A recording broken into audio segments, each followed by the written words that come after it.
morning guys. So now we are going to discuss the next topic of class 10, first chapter biology, which is excretion. In this video we will discuss human excretory system as well as the structure of nephron, which is a basic unit of excretory system, right? Human excretory system. तो generally excretion क्या होता है? तो excretion आपका वो process होता है जिसके द्वारा शरीर में जो भी मेटाबॉलिक एक्टिविटीज के वेस्ट होते हैं, स्पेशली नाइट्रोजनस वेस्ट, उनको हम ब्लड से प्यूरिफाई करते हैं, छानते हैं with the help of kidney, और उस वेस्ट को हम बॉडी के बाहर फेंकते हैं. देखिए जैसा जो स्टेप था न्यूट्रिशन, उसमें हम अनडाइजेस्टेड पार्ट को फूड के फेंकते थे बॉडी के बाहर. यहाँ पे हम क्या कर रहे हैं, यहाँ पे डिफरेंट जो एक्टिविटीज आपकी सेल के अंदर चलती हैं, मेटाबॉलिक एक्टिविटीज, उससे बहुत सारे आपके टॉक्सिक सब्सटेंस भी रिलीज होते हैं, वो जनरली ब्लड में आते हैं. तो ब्लड से फिर किडनी की हेल्प से उसको छाना जाता है, फिल्टर किया जाता है. तो किडनी क्या करती है, इसका क्या करती है, ब्लड को फिल्टर करती है, जिससे नाइट्रोजनस वेस्ट और भी टॉक्सिक सब्सटेंस को बॉडी के ब्लड से निकाल के छान के बॉडी से बाहर फेंका जाता है. और इसी को हम कहते हैं excretion. The process of removal of nitrogenous waste from the blood with the help of kidney and remove it from the body is called excretion, right? So different organisms have different special type of system. Excretion के excretory system अलग-अलग उस animals में अलग-अलग होता है. जैसे कि आपने 9th क्लास में ऑलरेडी पढ़ा है कि अगर हम बात करें प्लेटीहेल्मिंट्स की, प्लेटीहेल्मिंट्स को ऑलरेडी प्रोटोनेफ्राइडिया होता है आपका. एनलिडा में आपका प्रॉपर आपका एनलिडास में आपके जनरली नेफ्रॉन्स होते हैं. इंसेक्ट्स में आपके स्पेशली आर्थ्रोपोडा से रिलेटेड मालपिजियन ट्यूब्यूल्स होते हैं. मोलस्का में मेटानेफ्राइडिया होता है. तो डिफरेंट ऑर्गेनिज्म है, डिफरेंट सिस्टम. अगर हम एनिमल्स की बात करें, स्पेशली मैमल्स की या ह्यूमन की बात करें, तो they have a well developed system which is called excretory system, right? Excretory system humans में जनरली क्या होता है, 2 पेयर्स ऑफ किडनी होते हैं, as you seen in the diagram. 2 pair of kidney होते हैं, 2 पेयर्स ऑफ पाइप होते हैं जो किडनी से उस नाइट्रोजनस वेस्ट को कैरी करके लेके आते हैं, जिन्हें हम कहते हैं यूरिटर. वो कहां कैरी करके लेके जाते हैं, वो यूरिनरी ब्लैडर के अंदर. यूरिनरी ब्लैडर क्या है, टेम्पररी आपका ये है जो स्टोरेज करता है टेम्पररी यूरिन को, टेम्पररी स्टोर करके रखता है यूरिन को. और जब आप टॉयलेट जाते हो तो उस ब्लैडर से, यूरिनरी ब्लैडर से यूरिथ्रा के थ्रू आपका यूरिन डिस्चार्ज हो जाता है. और इस यूरिन की डिस्चार्जेशन को ही हम कहते हैं जनरली यूरिनेशन, ठीक है. और जो येलो कलर, एक और चीज हम यहाँ मेंशन करना चाहेंगे, जो येलो कलर यूरिन का होता है, वो येलो कलर देता है पिगमेंट यूरोक्रोम. यूरोक्रोम आपका वो पिगमेंट है, ठीक है, ये वो पिगमेंट है जो यूरिन को येलो कलर देता है. This is the excretory system of human being which is described just now. अब आपकी हम यहाँ पे डिस्कस करने वाले हैं नेक्स्ट नेफ्रॉन का.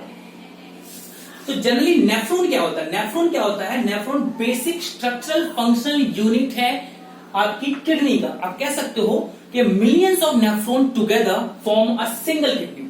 एक अगर हम किडनी की बात करें जो आपका फिल्टर करता है ब्लड को, नाइट्रोजनस वेस्ट फिल्टर करता है, तो इस किडनी आपकी किससे मिलकर बनती है, ये किडनी आपकी मिलकर बनती है मिलियंस ऑफ नेफ्रॉन से. तो ये एक्सक्रीटरी यूनिट हो गई आपकी. किडनी किससे मिलकर बनती है, मिलियंस ऑफ नेफ्रॉन. अगर हम नेफ्रॉन का डायग्राम करें तो हम यहाँ नेफ्रॉन के डायग्राम की हेल्प से समझते हैं एक्चुअल में होता क्या है, कैसे ये नाइट्रोजन वेस्ट आपके फिल्टर होते हैं ब्लड से. डायग्राम की हेल्प से हम समझ लेंगे. नेफ्रॉन आप समझ गए, मिलियंस ऑफ नेफ्रॉन से मिलकर एक किडनी बनती है, और हम इसे एक्सक्रीटरी यूनिट भी कह सकते हैं किडनी की. तो अगर हम यहाँ डायग्राम बनाए प्रॉपर एक सिंगल नेफ्रॉन का, तो इस प्रकार से होगा.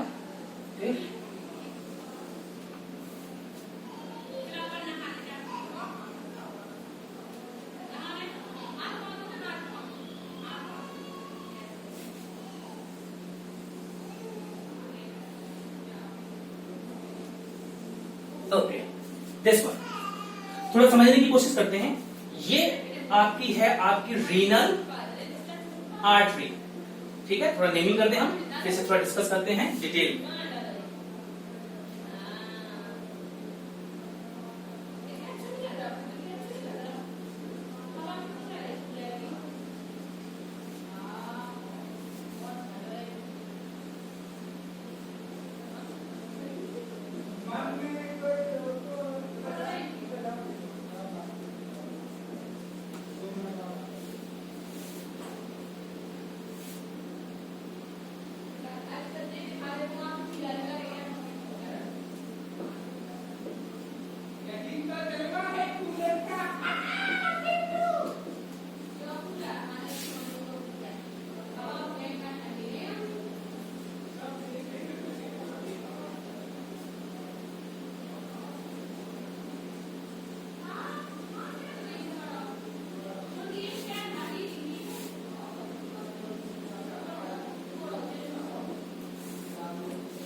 ओके, तो यहाँ सबसे इंपॉर्टेंट आपका नेफ्रॉन के डायग्राम, ये पूरा का पूरा डायग्राम आपका एक सिंगल नेफ्रॉन का है। ऐसे मिलियंस ऑफ नेफ्रॉन मिलकर आपका बनाते हैं किडनी।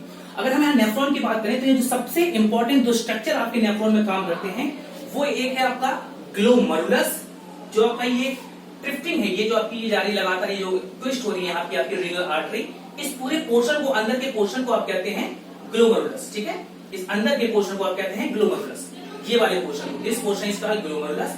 और ये जो कप टाइप का स्ट्रक्चर है, दिस कप टाइप का जो स्ट्रक्चर आपको दिख रहा है, दिस वन, इस पूरे स्ट्रक्चर को हम कहते हैं वोमेन्स कैप्सूल।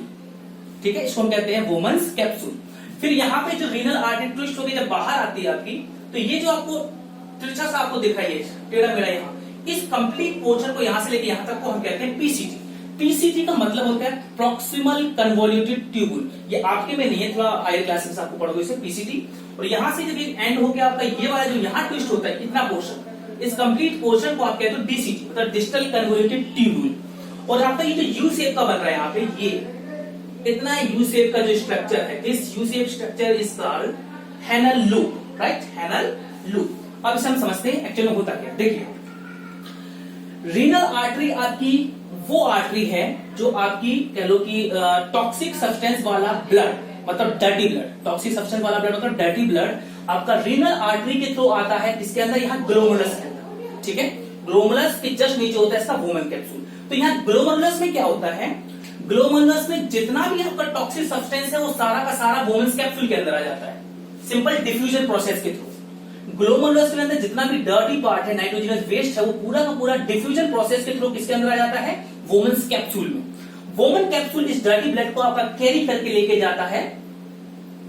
ठीक है, एक मिनट, सॉरी थोड़ा सा दिक्कत हो गई है।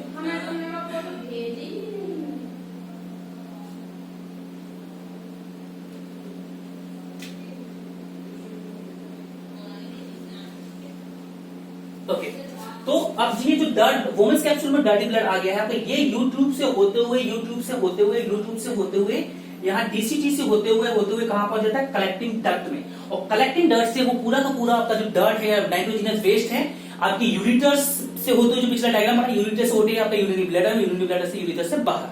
अब एक्चुअल में आपने अगर ध्यान से यहाँ देखो तो ये ग्लोमरुलस के बाद ये जो आपका प्योर ब्लड बच गया, यहाँ पे सारा सारा डर्ट आपका नीचे वोमेन्स कैप्सूल में आ गया और इसके अंदर क्या बचा, प्योर ब्लड। अब ये प्योर ब्लड की आपकी जो ट्यूब है वो लगातार कहीं कहीं जगह के ऊपर यहाँ पे टच होती है, यू शेप के ट्यूब के साथ जगह जगह पे टच हो रही है। तो जहां जहां ये टच हो रही है, यहाँ पे एक्चुअल में क्या करता है, जो यूजफुल चीज या वाटर आपका या सॉल्ट आपके इस ट्यूब के अंदर आ गए हैं, उसे दोबारा से रीअब्सॉर्ब कर लिया जाता है ताकि कोई भी यूजफुल चीज आपकी बाहर ना फटे।